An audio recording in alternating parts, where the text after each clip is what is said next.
Abstraction. Okay. So welcome everybody. Can you hear me? Yeah. Everybody can hear me? Okay, that's really good. I have a prepared speech, sort of, but I'd like to be both spontaneous and prepared. So thank you all for coming, and so many wonderful familiar faces, and some I don't know too. Thank you. I thought that I would present a few ideas about approaching abstract art. A lot of people say to me, well, I really don't understand this, I don't understand what's going on. And I understand why they don't understand. So I thought I would try to explain from my point of view what abstract art is about. So the first thing that's really important to me in painting in general, and art too, is the word wholeness. Wholeness has the root of holy, of healing, and it has associations with many words like inclusivity, belonging, pulling together, interconnected, and so it's a very powerful word, and it's full of mystery, because we really don't know what makes everything whole. It's something that we know, but we don't know how it happens. And I do believe that it's the foundation of all art. That if you look at art from a certain point of view, it's the foundation of all art. And it's something that I strive to have in my own work. And I might help you, the other thing I want to say is that you know that I do many things as an artist. I do landscapes and still life and gardens and abstract, and I love them all.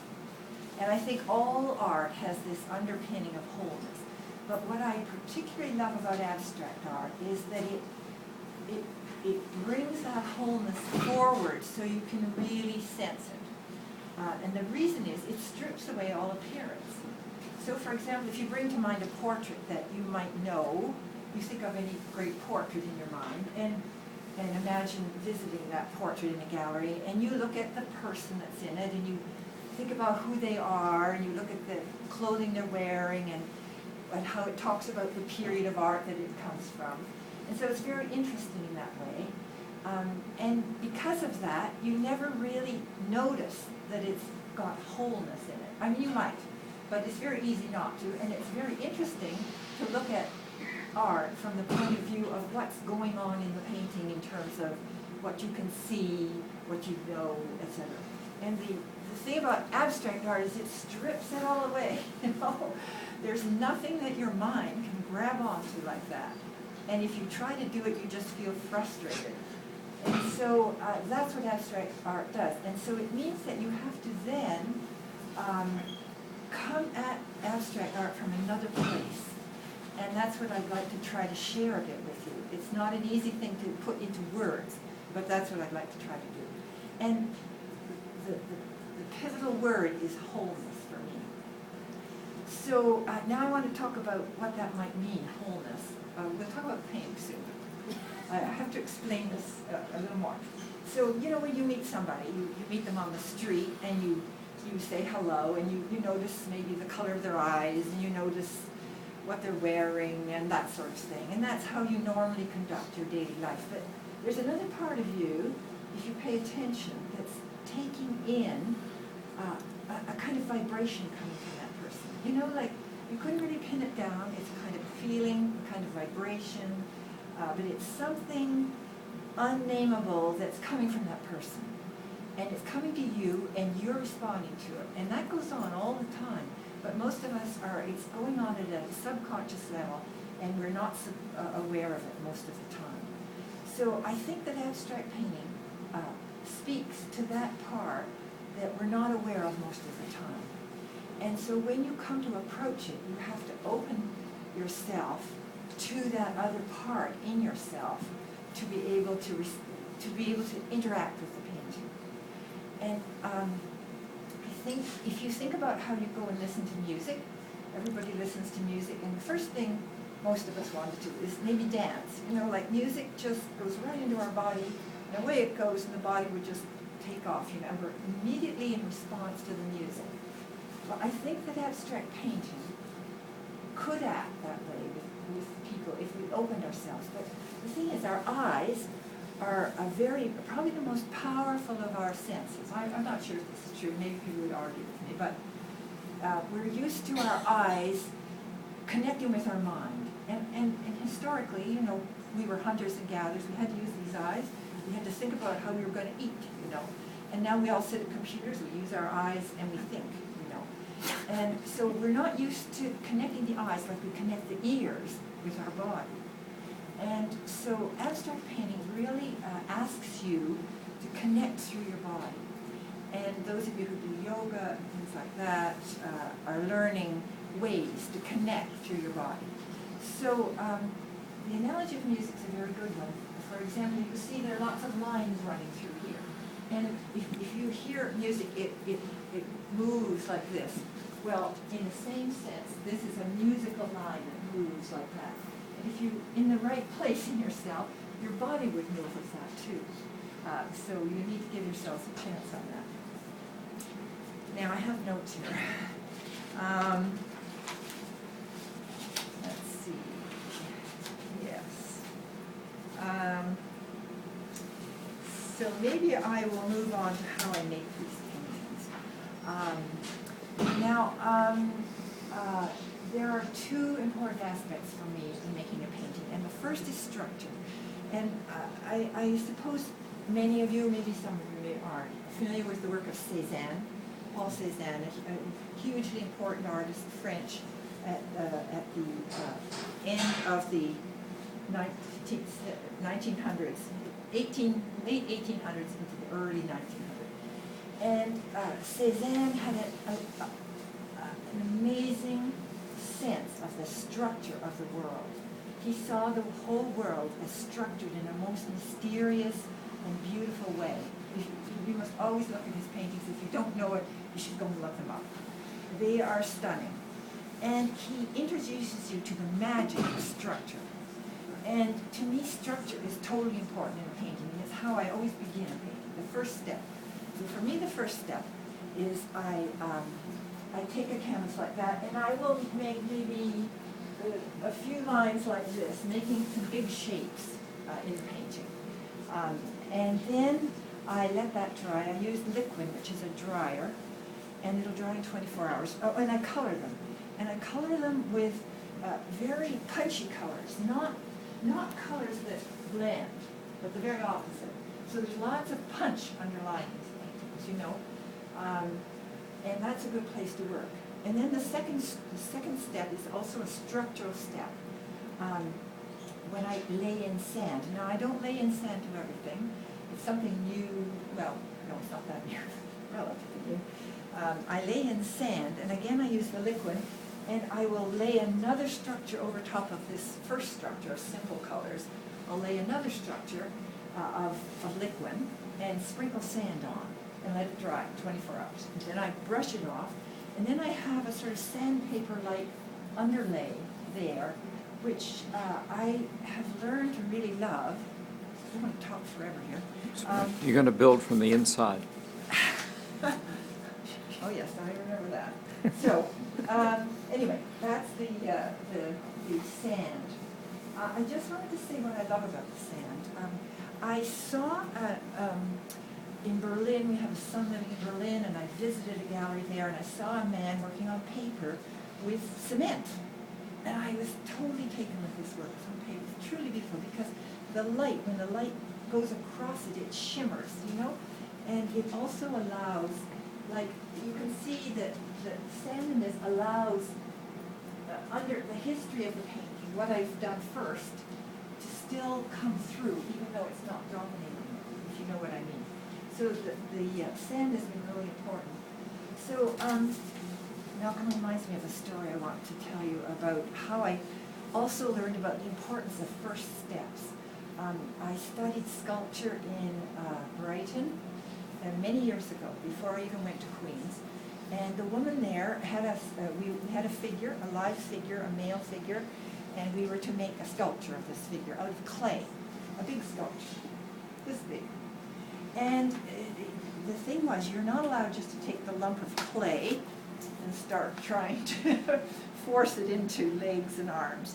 She said, you must take it in very small steps, little bits of clay, little balls of clay. You slowly build the figure from the inside out. So you imagine as you're building this figure that you're inside, say, the belly of this man, and you're building it, sensitive to every step of the way. And it was a hugely powerful lesson that I carry into my work, and I carried into my life as well.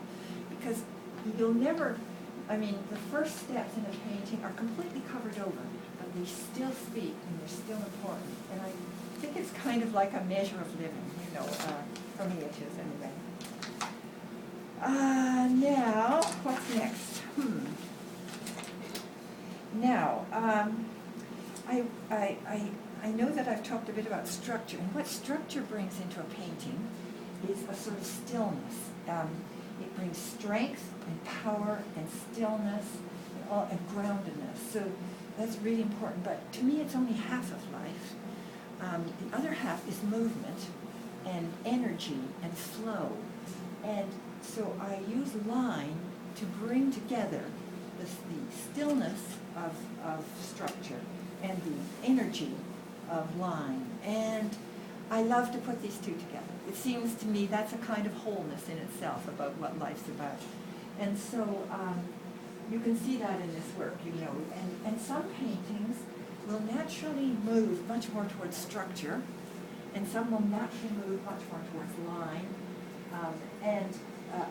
Although I try to balance it, it doesn't always balance.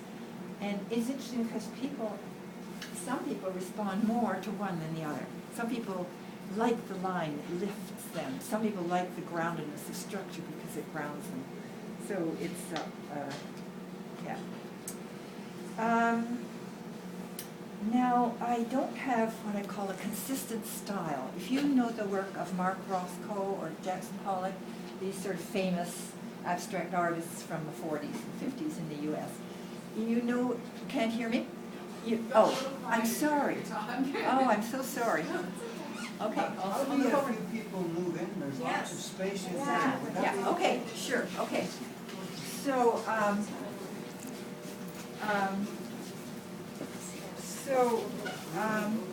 if you know their work, you see one painting, you'll know it immediately because their paintings are very consistent visually. And you will see that my work is much less consistent visually. But what I want to bring to my work is a consistency of feeling. And again, it's this sense of wholeness and belonging. And so in that sense, I think my work is consistent. I once heard Jan Allen say something about abstract art that I thought was quite true and interesting. She said, if you look at abstract painting, you will inevitably see either something like a landscape in front of you or something like a still life, that those two strong methods that roll through the whole of history really impact. And I agree with that. And I think it's because abstract art is not separate from life. You know what I mean? It's deeply engaged with life. And so it's inevitable that unconsciously or subconsciously these feelings, I don't know what you call them, this sense that it's like a landscape will come in. And it's not deliberate, certainly not on my part. It might be on the part of some artists. But of course I have spent a lot of time being in nature and painting nature, and it's inevitably going to impact on what I do. So, I'm nearly finished.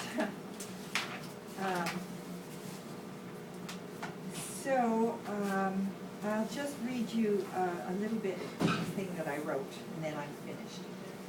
The whole process of painting is a journey of becoming open to and freeing the voice of life which is within us all.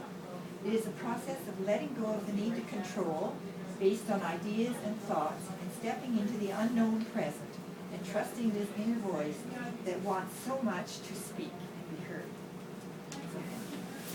And I can answer questions. Yes, Jen? You spoke about starting with colors that didn't quite go together. Yes. Can you What elaborate do I on mean by that? Yeah. Okay. I don't mean they don't go together. I really mean they punch together, Okay. as opposed to blend together. So that there's always a relationship. You know, every mark is a relationship with what's there. And if it isn't, then you make another mark to make it relate. You know, it's a dance of relationship. And so abstract painting is particularly that. It's like dancing. You listen to the music, you put a foot here, the music tells you to put your arm here. I don't know, it's like that. It's like a kind of a dance. So, yes? Do you Kate? listen to music while you do these? No, I don't listen to music while I do them because it's too distracting. Yes. So let's look at that painting up there and then that one there. They are entirely different feelings. Yes, yes, Do you yes. start with a particular feeling and No. stick with it? No, that feeling is interesting. You know, I think it relates to who I am at the moment. You know, if you're not working straight out of your head through ideas, you are inside yourself, and inside that self is a feeling human being who one day will feel a certain thing and another thing. And so you go with that because it's now, right now, you know. And I know that word now is flung around the world, but it has a great underpinning of sense of presence in life. And so you're present, and you're present to the feeling. But I'm not trying to create the feeling. All of my attention is on the voice that says, do this and do that. And I have to tell a funny story about my wonderful teacher, Alan, who's standing here. Alan taught me sculpture at Queen's many years ago, and I learned a huge amount from him, and I've always felt a huge sense of debt to how he helped me to see with the quotes around the sea, you know, learning to see. And Alan came around and looked at what I was doing one day, and he said, don't you see what you should do? And I said, oh, Alan, I don't see what I should do. I hear what I should do. And I think you were a bit taken aback by that. I must say I don't remember that. So that's what I mean. I don't know about the students' questions. Katrina, who asked that question. Yes. I don't know if I answered it. Yeah, no. So with that, I have one more question. Yes. So when you start with one, obviously it takes several days. Yes. Because you have to let it dry, so it takes some patience also to get it to Yes. that stage. And I understand that moods change from one day to the next. Oh, yes. So do you layer one on top of the other, or do you Yes. try to get back into? Well, you know what really guides things is the sense of dissatisfaction in my belly. And until that belly feels yes, I go on. Good. And it's very tempting sometimes not to listen, you know, but inevitably it knows, there's a knowing about when the thing's ready to go. And so I think the feeling is subconscious, really. The only feeling I'm aware of is a sense of belonging. It's a heart feeling, you know, so that when I make a mark, I want it to dance with what else is there. And that's really important. And I keep attention to that. And it's a physical thing. It's very much in the body. It's all about connection through the body. Thank you. Yes. And then the other part of that would be knowing when to stop. Oh, knowing when to When you've done stop. enough. Yes, that's true. But as long as the sense of doubt is with me, I mean, I sometimes think they're done, but because I'm really attached, attachment is the real problem. Like, I have a very weakness for color red. I'm quite blind about red in the paintings, and often my friends have to come and say, too much red, Sharon. I can't see because I'm attached. And that's what can stop the process of painting. And so when I am holding on, there's always a doubt when I'm hanging on to things. And it's inevitable when I release things, it goes, you know. But it takes a lot of courage because it's a very destructive thing. There's a lot of destruction that you have to do. And you have to not be afraid to destroy. But that's a big learning. Sharon, could you choose one of these paintings and just give us a little, the theory applied to the painting? Whoa. I didn't say no. Yes. Well, I could say something about this painting, I guess. I mean, I could say something about them all, but I don't want to bore you with all that. This painting is a good sense of the structure in painting. You know, like, ours are trying to put together structure and line. And I can remember putting this over the top. This was perhaps the last thing I did. And I thought it was too much amorphous for me. you know, like, it can get too amorphous. I like the structure to be speaking and singing, you know. And so the white really made that painting go. And it was a bold thing to do, I thought at the time. It was a bold step in that painting. But I was pleased, and it kind of anchors all this movement. You know what I mean?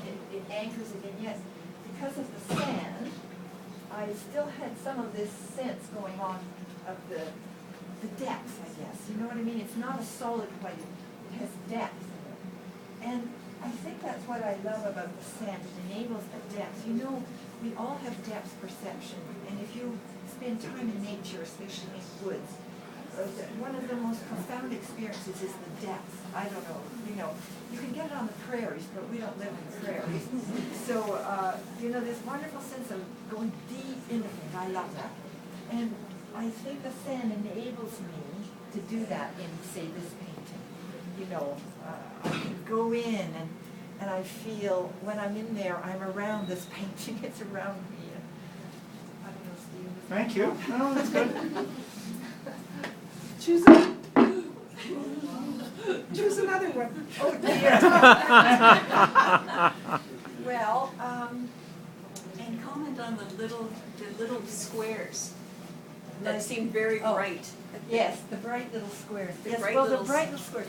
Well, you know, I like things that are punchy. You know what I mean? I Yeah. don't want things to get little bland. Like in this one, there's a Yeah, blob yeah. like that. Yes. And they stop the eye. You see, there's a lot They're of right on the movement in edge. that painting. Yeah. You know, it really moves. But you don't want to be so moving that you're dizzy, you know? And so that red mark, it stops your eyes. It stops you, and it's like standing still on the dance floor, you know? And so I think that's what happens. So if there are no more questions, you can ask me questions on, you know, you can come up to me and ask questions. And don't forget to go and watch Alexei do his magic in the glass area down there. This is all his beautiful work, and also Marielle. And he's willing to answer questions, but he won't give a talk. He's too shy. Thank you, Sharon. Thank you That was so wonderful. much, Sharon.